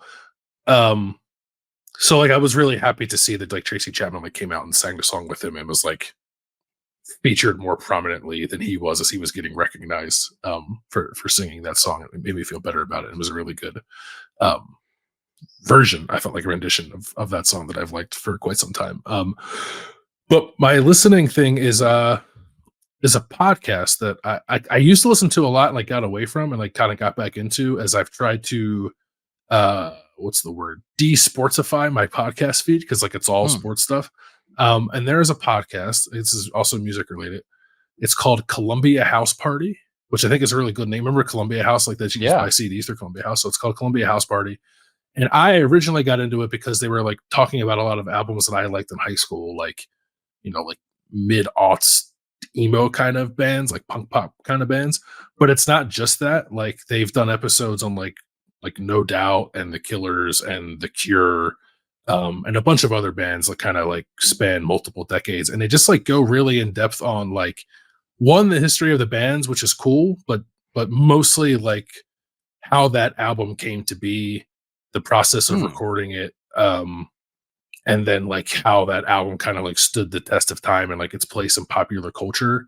And it's really interesting. Like I don't listen to every episode because not every album they do is one that I'm familiar with or bands that I necessarily like. But I think there's a decent enough mix of genre there that I think if people checked it out, they would find something that they would enjoy, even if it's just like a couple of episodes of what they've done. And it's evergreen too. Like you can listen to it whenever you want. It's not really tied to anything. So it's a good podcast that I would recommend to people if they're looking for something that's a little different from like an Ohio State podcast or like a news of the day podcast kind of thing. It's kind of a cool thing to drop in on every now and then. What's the name of it again? Columbia House Party. Columbia House Party. I like process stuff. So I'm always interested in like how the music or the TV show was made. So like that sounds good. It's cool. My thing is about frantic munching. So what's the thing you do where you keep a list of strip club names? I do have a list of strip club names in my phone. Yes. So I like watching TV on closed caption. I think we've talked about this. And my favorite part, because I can't hear anything. But my favorite part of closed caption is when it's describing the action. They're not just saying the words that the actors are saying. Uh-huh. So I'm trying to keep a list of weird things that the closed captioning writes out to describe what is happening on the show. And the two that I've written down so far are frantic munching and indistinct chatter. And 1000%, no doubt about it, if I ever started a band, it would be Indistinct Chatter. Oh, that's a great name. And like Indistinct Chatter is practically every show has Indistinct Chatter, because like you walk in, the character walks into the bar and there's background noise and the closed captioning says Indistinct Chatter. Frantic munching you don't come across quite as often, but I would like to keep this list running. So I'll just keep people updated. And it's like I can enjoy a show. I can make sure I don't miss any dialogue with the closed captioning, but I can also look for the interesting ways that it chooses to describe what's happening on the screen. Yeah. I've added frantic munching to my list. Good. Should I explain that? I don't know. Can not the name? Not the name of the club, but the fact that why is it frantic? That I have a list of strip club names in my phone. Yeah, probably should explain it. Yeah, it's just like a joke. It's similar to what you just described. Like things I hear that are funny, like, oh, that'd be a funny strip club name. I write them down on my phone, and some of them are not funny at all and make absolutely no sense out of context. But can I give you my favorite one? Yeah. I don't know. You decide. Can you? Yeah, I can. Okay. I can give you this one. Funnily enough, for some reason, a lot of these work better as like all male reviews, if you will. But this one is it's post office themed, and all the dancers dressed as postal workers, and it's called Certified Male, but it's spelled MALE. And you have seen these as names of establishments, or the idea just pops in your head?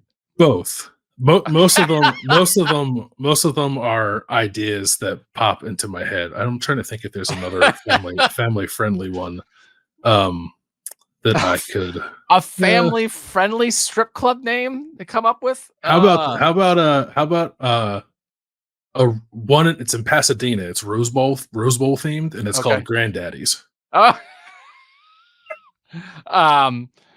Yeah. No, I think you should ask the Rose Bowl if you can license that name for the KO. We'll have a KOTN live event at Granddaddy's. Yeah, that's probably the only. They're probably the only two that I could say on this show. As the sun sets over the stripper pole.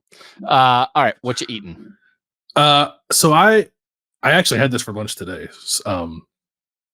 But I am not like a big sushi eater in like the sense of like traditional sushi. I like white people sushi, which is like eating like spicy tuna and like imitation crab meat.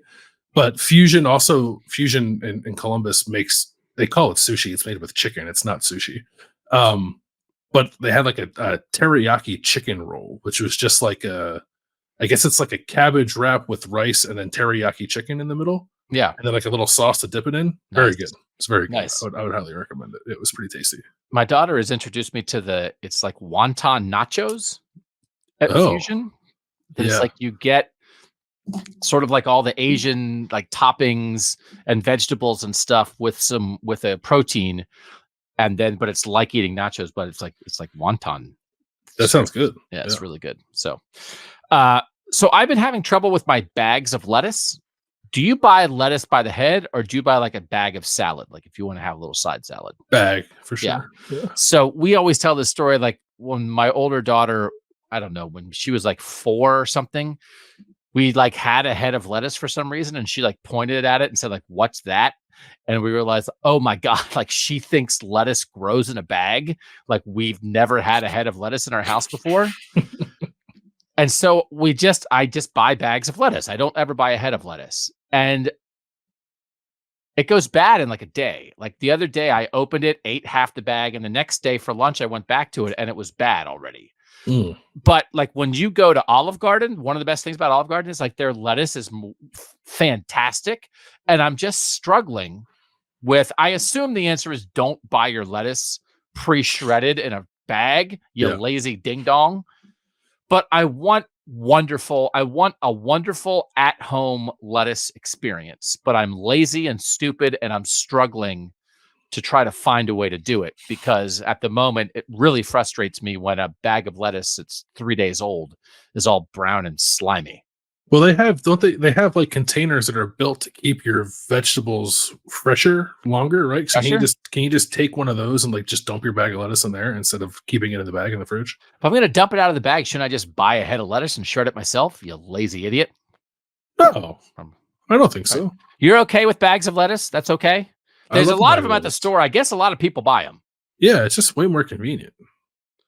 I mean, it's like 4 minutes more convenient. That's how Yeah, long it takes you to just like shred a head of lettuce. That's fair.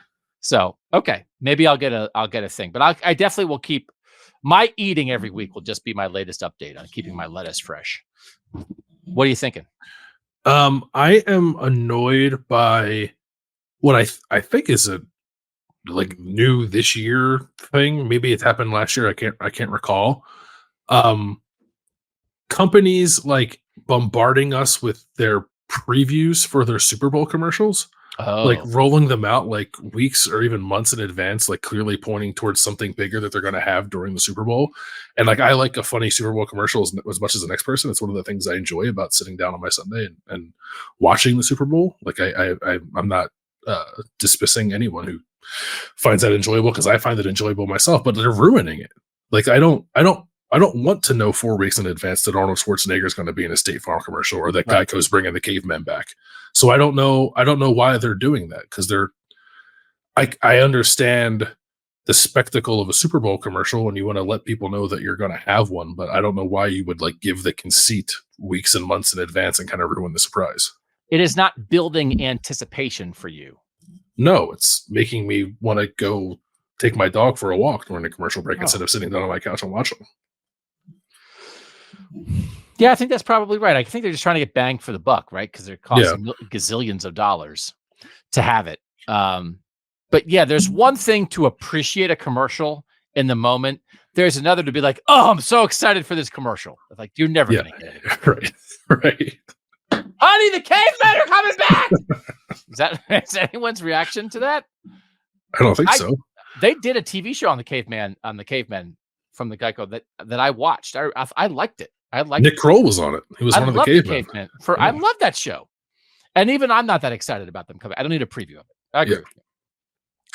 So I think I've talked about this before, that like I've just given up on baseball. I don't follow it or whatever. And I officially quit the 2 fantasy baseball leagues that I've been in for 28 years. I quit them this week.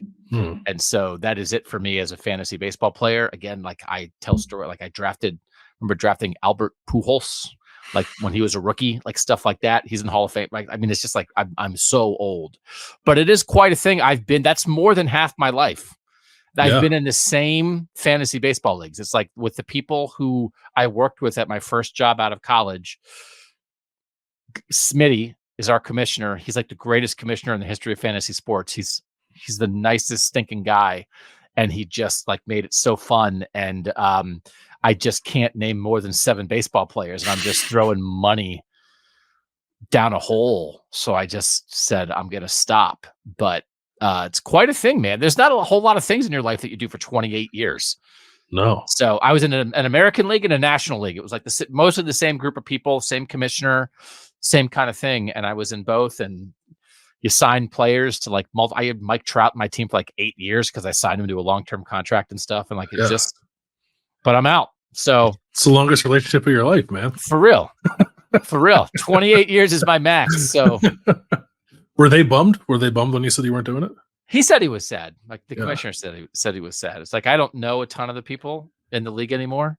It's all based in Indiana. So, but it's not like the same. You weren't like the first person to defect after 28 years. Like, no. But like, it's one of those things. He's great at keeping records. So like on the site, it's like I can go back and look at it. It's like, oh, I've won 4 titles in 28 years. It's like, oh, I remember my team in 2004. That was a great team. You know what I mean? Like it's just super fun. So, and it's like partly because I'm busy, but it's more because like it's like, it's sad. I'm just out on ball. I'm just out on baseball. Like it's not part of my life. So I've always wanted to be part of like a long-term keeper baseball league. I'll do one for football that I've done for, I think 3 years. I actually won it this year. Nice. But it was pretty cool. But I've always wanted to do a baseball one because that's the sport that I still kind of like the most. But I don't have like no one in my group of friends is like interested in doing anything related to baseball that's not involved. Yeah, let me know if you're starting one. Maybe I'll get in. I don't know. Yeah, probably not. I can't name baseball players anymore. Okay, that's it for this edition of Kings of Columbus. I have a plan for next week, which is Valentine's Day. So get ready for 2 Valentine's show that'll talk about love Mm. and what it means, what you love about being an Ohio State fan. We have another Kings of the North coming this week. We've already done one where we did the ultimate Northern football schedule. Bill and I went through 14 weeks. We picked 15 games. Of course, Ohio State's in that mix. What's like the best game every week, the game that we would want to go to that represents Northern football that week? It's a great way to kind of get yourself geared up for the season, talk about the most important games. So I would direct you to that. And then we're going to do another KOT on this week where we talk about the best Northern players in the Super Bowl. And that will include a conversation about Chase Young and Nick Bosa, in addition to having some special guests on to talk about George Kittle, Isaiah Pacheco, and we'll have the numbers on, like, guess what? As usual, more Northern stuff happening in football than people give credit for. So that will be on the Thursday Kings of the North. For now, we want to say thanks to our great producer, Mike Urostowski, who makes us look good and sound good. He's Bill Landis. I'm Doug Lesmerises, and that was Kings of Columbus.